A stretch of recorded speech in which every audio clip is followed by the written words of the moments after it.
What begins as a simple rescue turns into a life-changing reward for the boy. A crowded winter festival unfolds in Aspen, Colorado, surrounded by dazzling lights and festive music. The scent of roasted chestnuts and cinnamon fills the air, blending with the crispness of freshly fallen snow. Laughter and chatter echo through the lively streets, where families stroll beneath twinkling decorations. The towering ice sculptures glisten under the glow of holiday lights, each carefully carved into intricate designs that draw admiring gazes. The festival is alive with joy, the kind of warmth that makes the bitter cold feel almost bearable. Couples walk hand in hand, children tug at their parents' sleeves, and vendors call out their seasonal specials, adding to the vibrant atmosphere. Malik, a 7-year-old black boy, watches the festival from a distance. His coat is worn, his gloves have holes, and his boots barely keep the snow from numbing his feet. He shoves his hands into his pockets, rubbing his fingers together in search of any lingering warmth.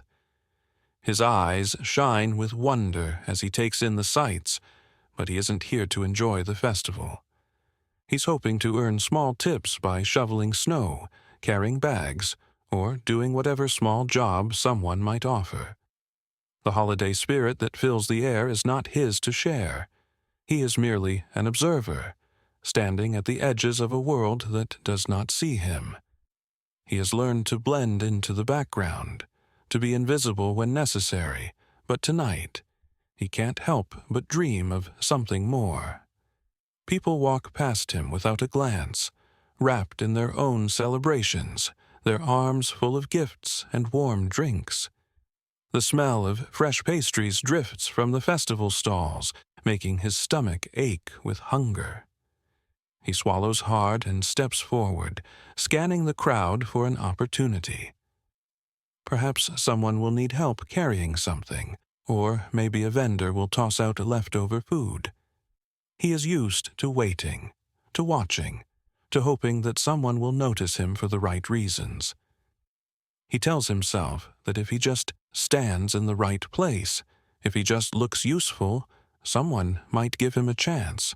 The wind nips at his exposed skin, but he refuses to let the cold chase him away. As he walks near a tall decorative ice ledge, he suddenly hears a scream. His head snaps toward the sound. A young white woman, no older than her early 20s, is slipping from the ledge. Her hands claw desperately at the ice as she loses her balance. Her long coat flares behind her as she tilts backward, her boots failing to grip the frozen surface.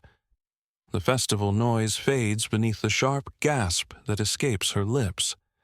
The chatter and laughter that once filled the air are replaced by a hushed shock as bystanders realize what is happening. Malik's breath catches in his throat. His body tenses, his instincts kicking in before his mind fully registers what is happening. The people closest to her freeze, their eyes widening in horror, but none of them move fast enough.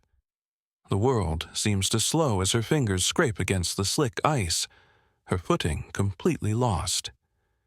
She flails, panic flashing in her eyes, but the icy surface provides no grip, no second chance to steady herself. The sheer helplessness on her face sends a jolt through Malik, and before he even realizes what he's doing, his feet are already moving. Have you ever been in a situation where you had to react instantly? Share your experience. Malik doesn't hesitate. He runs. His small feet pound against the icy ground, his breath visible in the freezing air as he pushes himself forward with everything he has. The world around him blurs, the festival lights fading into streaks of color as his focus locks onto one thing, the falling woman. His heart pounds, his legs burn, but he doesn't stop. He can't stop. The sharp wind whips against his face, but he ignores it, pushing through the biting cold. His mind has no space for fear, only for the singular goal of reaching her in time. The woman's father and mother scream. their voices sharp and panicked. They stand frozen, their hands reaching out too late, their expressions twisted with fear. The crowd gasps in horror, their festive conversations forgotten in an instant. Some people take a step forward, as if they want to help, but hesitation holds them in place. Nobody moves fast enough. Nobody except Malik. His body surges forward before his mind can process the risk, before logic can tell him to stop. His pulse roars in his ears, matching the frantic beat of his racing feet. The crowd gasps as the woman tumbles toward the hard, icy ground. Time seems to slow. The woman's hands claw desperately at the air, trying to grab onto something, anything, to stop her fall. But there is nothing. Her coat billows behind her, her eyes wide with sheer terror. The once joyful festival, filled with laughter and music, now feels eerily silent, the weight of the moment suffocating. People hold their breath, their hands hovering as if they can reach out and pull time backward, but they can't. No one can. Just before she hits, Malik dives, catching her in his arms. The impact sends them both crashing into the snow. The force of the fall knocks the air from Malik's lungs, pain jolting through his small frame as his back slams into the cold, hard ground. Snow bursts up around them, a white cloud swallowing them whole. For a second, everything is still. Malik barely registers the cold seeping into his clothes, the sting of ice against his skin. His chest rises and falls rapidly, his breath uneven, but he doesn't care about any of it. Because she's safe. His fingers dig into the fabric of her coat, ensuring she's really there, that she didn't slip through his grasp. The weight of her in his arms is proof that he made it in time. A hush falls over the crowd. The entire festival, once so alive with movement and sound, is frozen.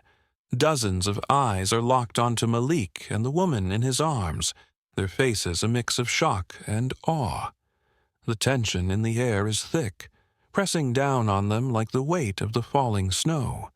For a brief moment, nobody speaks. The only sound is the ragged breathing of the woman and the faint jingling of distant sleigh bells. Even the cold feels muted, lost in the heavy pause that follows the impossible. The woman, shivering, clutches Malik's coat, her fingers gripping the fabric as if anchoring herself to reality. Her body trembles, not just from the cold, but from the realization of how close she came to disaster. Slowly, she lifts her head, her wide blue eyes locking onto Malik's. Gratitude, disbelief, and something unspoken flicker across her face. Her lips part as if to speak, but no words come, only a deep breath that carries the weight of what just happened. The crowd, still stunned, begins to murmur. Some whisper in amazement, others exchange glances, processing what they just witnessed. The festive atmosphere remains suspended in time, waiting for what will happen next. Malik, still lying in the snow, feels the weight of all those eyes on him. His heart beats wildly in his chest, but he doesn't let go. Not yet. He knows that this moment is different, that something has changed. He saved her. But what comes next? Would you have jumped in like Malik did? Let's discuss. A wealthy couple rushes forward, their heavy coats billowing behind them as they push through the crowd. The woman's parents, their faces pale with shock, move with urgency, their footsteps crunching against the snow. The father's eyes are wide, scanning the scene as his breath comes out in short, panicked puffs. The mother clutches her scarf tightly against her chest, as if steadying herself for what she might find. Her father, a well-dressed millionaire, looks between Malik and his daughter. "Are you okay, sweetheart?" he asks, brushing the snow from her coat. His voice is sharp with concern, his hands trembling slightly as they search for injuries. The woman, still shaken, doesn't immediately respond. Her breaths are uneven, her body tense, but she isn't looking at her father. She's looking at Malik. Her blue eyes, filled with disbelief and something deeper, lock onto the boy who had just saved her life. "He saved me, Daddy," she finally says, her voice breaking through the heavy silence. The words ring out in the cold air, sending another wave of murmurs through the gathered crowd. People glance at one another, some nodding, others still trying to process what they had witnessed. The father blinks, his gaze shifting to Malik for the first time, taking in the boy's small, shivering frame. The mother gasps, stepping forward as tears well in her eyes. Without hesitation, she drops to her knees in front of Malik, her gloved hands reaching for his. She grips them tightly, her touch warm against his frozen fingers. "You saved my baby. Thank you, thank you." Her voice trembles, her gratitude unmistakable. Her hands squeeze his as if grounding herself in the moment, as if making sure he is real. But the father's face darkens. His eyes scan Malik's ragged coat and torn boots. The warmth in his expression shifts, his concern slowly fading into something else. His sharp gaze travels from Malik's worn-out clothes to the holes in his boots, to the frostbitten tips of his fingers. The grateful smile that had been forming on his lips falters, replaced by something colder. The flicker of hesitation in his eyes does not go unnoticed. The mother, still clutching Malik's hands, is too overwhelmed to notice her husband's change in demeanor. But the moment does not escape Malik. He has seen this look before. The careful calculation, the quick judgment, the way gratitude twists into doubt. Even after saving his daughter, even after risking everything, Malik can feel it, the weight of being seen as less than. The hush over the crowd lingers, stretching between them, heavy and unspoken. The woman still clings to Malik's coat, still shaking from the shock, but her father's stare lingers longer on the boy than on his own daughter. The reality settles over Malik like the cold itself. He had saved her, but in the eyes of some he is still just a boy from the streets. Have you ever been judged unfairly despite doing something good? Let's talk.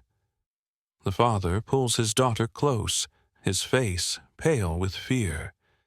His hands grip her arms protectively, as if reassuring himself that she is truly safe. His breath is uneven, the tension in his shoulders unmistakable as he stares at Malik. The moment is heavy, the weight of what just happened pressing down on them all. The murmurs of the crowd are a distant hum, overshadowed by the icy silence stretching between the two boys, the one who saved a life and the one who doubts him. "Where are your parents, boy?" he asks, his voice skeptical. Malik hesitates. Should he tell the truth? The words catch in his throat. He shifts slightly, his hands tightening into small fists at his sides, bracing himself.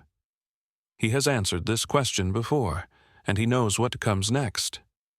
His gaze drops to the snow-covered ground, the weight of dozens of watching eyes making his chest feel heavier than the freezing air ever could. "I don't have any."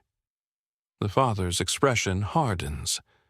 The flicker of relief that had momentarily crossed his face is gone, replaced by something colder. His lips press into a thin line, his sharp gaze raking over Malik once more, this time with something far less grateful in his eyes. "What were you doing up there anyway?" the father demands, his tone shifting from concern to accusation. "Trying to steal something." Malik's stomach drops. Even after saving her, he's still seen as a threat. The words strike harder than the cold ever could. His heart, still pounding from the adrenaline of the rescue, feels like it sinks into the pit of his stomach. His fingers curl tighter, his breath catching in his throat. He wants to protest, wants to tell the man that he had only been there to find work, to survive the way he always had. But he knows, deep down, that it wouldn't matter. To some people, it never does. The woman stiffens beside her father, her blue eyes flicking between Malik and the man still gripping her. Her lips part as if she wants to say something, but hesitation lingers. She had just told him Malik had saved her. He had done nothing but act when no one else did. And yet, her father's doubt lingers, poisoning the moment. The crowd shifts uncomfortably. No one speaks up for him. The festive atmosphere, so full of warmth and joy just moments ago, feels frozen in time. People avert their eyes, glancing between Malik and the father, unwilling to intervene. Some shuffle their feet, looking guilty. Others simply remain silent, waiting to see how the moment unfolds. It is a feeling Malik knows well, being watched, being judged, being treated as if his very presence is a question that needs answering. He swallows hard, blinking against the sting in his eyes. He had saved her. And yet, here he was, standing beneath the weight of suspicion, as if heroism and hardship could not exist within the same person, as if someone like him could not be anything more than what people expected him to be. Why do some people refuse to believe in others' good intentions? Share your thoughts. The mother narrows her eyes at her husband, her expression hardening. She steps forward, placing herself between Malik and her husband, as if physically blocking his judgment. The tension in the air thickens, stretching the moment as onlookers shift uncomfortably, waiting for what will happen next. The once festive atmosphere of the winter festival now feels heavy, burdened by an unexpected confrontation. The mother's voice, though steady, carries a sharpness that cuts through the frigid air, demanding attention from everyone around them. "Did you even hear what our daughter said?" she demands, her voice sharp. "This boy saved her life." The father hesitates. His public image is at stake. The crowd watches, their breath visible in the icy air. The murmurs that once filled the space have quieted, replaced with the weight of expectation. Eyes dart between Malik, the father, and the mother, the contrast between their reactions undeniable. Some nod in agreement with the mother, while others remain frozen, unsure of whose side to take. The father's shoulders stiffen, the muscles in his jaw tightening. He is not a man who likes to be challenged, especially not in front of an audience, but the pressure is undeniable. The way the onlookers hang on to every word forces him into a moment of uncomfortable reflection. The event's organizer steps forward, breaking the silence. He adjusts his thick scarf, glancing at the stunned father. "Sir, I saw everything. This young man risked himself without a second thought." His voice is calm but firm, the authority in his tone making it clear there is no room for argument. "Your daughter would have been seriously hurt if not for him." The words land heavily, their truth impossible to ignore. The father looks at the organizer, then at his daughter, and finally at Malik. The tension in his posture shifts ever so slightly, his certainty cracking beneath the weight of reality. For the first time, the father looks at Malik differently. The hesitation in his stance is subtle, but telling. His grip on his daughter loosens slightly as his eyes flicker between Malik's small, trembling frame and the boy's determined gaze. The weight of the moment bears down on him as the eyes of the crowd press in. The cameras, the murmurs, the judgment, it all matters. His public image is at stake, and he knows it. The arrogance that had defined his posture begins to waver. The reality of the situation is inescapable. He cannot ignore the truth of what has happened, nor can he brush it aside without consequence. He exhales sharply, stuffing his gloved hands into the pockets of his coat. His pride wars with the undeniable fact before him. Finally, he speaks, his voice different now, less cutting, less dismissive. "What's your name, boy?" His voice is different now, no longer sharp with accusation, but laced with something Malik can't quite name. It isn't gratitude. It isn't warmth. But it is a shift. Malik straightens, refusing to let his voice waver. "Malik, sir." The crowd exhales slightly, sensing the moment changing. The mother watches her husband carefully, searching his face for sincerity. The organizer stands tall, his arms crossed, waiting for the father's next words. And Malik, despite the cold, despite the ache in his limbs, holds his ground. He doesn't know what will happen next, but for the first time, he feels seen. The weight of judgment still lingers, but for the first time, there is also a sliver of recognition, a shift in how he is perceived. Do you think people can change when confronted with the truth? Let's discuss. The father pulls out his wallet, his expensive leather gloves creaking as he flips it open. He pulls out a stack of crisp bills, the paper barely bending as he holds them out toward Malik. His voice is even, practiced, the same way he might speak in a business deal. "How much do you want? Name your price." Malik looks down at the crisp bills, but shakes his head. The money, gleaming under the festival lights, means nothing to him. He knows what it could buy: warm clothes, hot meals, maybe even a temporary roof over his head.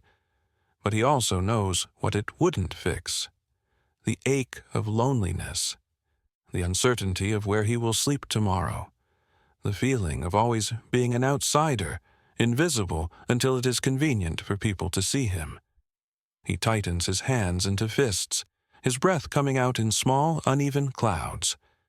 Then, with quiet strength, he lifts his chin and speaks. "I don't want money. I just want a home." The crowd falls silent. This wasn't the answer they expected. The whispers begin almost immediately. People exchange glances, their breath visible in the cold. The father remains still, his expression unreadable, but the mother's eyes well up with tears. She presses a hand to her mouth as if holding back emotion, as if realizing for the first time just how much deeper this moment goes. This isn't about a reward. It never was. The father exhales slowly, then turns to his assistant. The weight of the request settles over him, heavier than the winter air. For the first time in a long time, he is speechless. He isn't used to dealing with people who don't want his money. Everything in his world can be bought. Everything has a price. And yet, here stands a boy who asks for something intangible, something that can't be fit inside a wallet. He glances around, feeling the eyes of the crowd pressing in on him. His assistant, a man used to following orders without question, shifts uncomfortably, awaiting direction. Finally, the father nods, as if coming to a decision, though the answer is still foreign to him. Get his name. Find out where he's staying. For the first time in years, Malik feels seen. The words settle over Malik like a strange warmth, unfamiliar yet comforting. He doesn't know what this means, doesn't dare to believe in anything too quickly. But for the first time in years, someone is looking at him not as a problem, not as a nuisance, but as a person. His fingers twitch at his sides, his breath hitching as he lets the moment sink in. The mother wipes her eyes, her gaze lingering on Malik with something softer, something resembling hope. The onlookers murmur, some with quiet approval, others still processing what they just witnessed. The festival continues around them, but for this one moment, Malik stands in the center of it all. Not as a forgotten boy in the cold, but as someone who matters. Would you have asked for something different? Let's discuss. Days later, Malik stands in front of a warm, furnished home. The windows glow softly against the backdrop of fresh snow, and the scent of something baking drifts faintly from inside. The house is more than just shelter. It is a symbol of a future he never thought possible. He reaches out, pressing his palm against the sturdy wooden door, feeling the warmth that radiates from within. It still doesn't feel real. The father didn't just offer money, he offered a future. His days of sleeping in the cold are over. For the first time in years, Malik no longer has to wonder where he will sleep. He doesn't have to curl up on a frozen bench or shiver beneath layers of thin blankets. The walls around him promise safety, a kind of security he had almost forgotten existed. Each night, he lays his head on a soft pillow, no longer afraid of the unknown.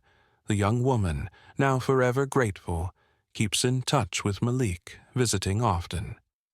She does not forget what he did for her. She brings books, stories, and conversation, making sure he never feels like an outsider again. The bond between them remains strong, not because of obligation, but because of genuine gratitude and friendship.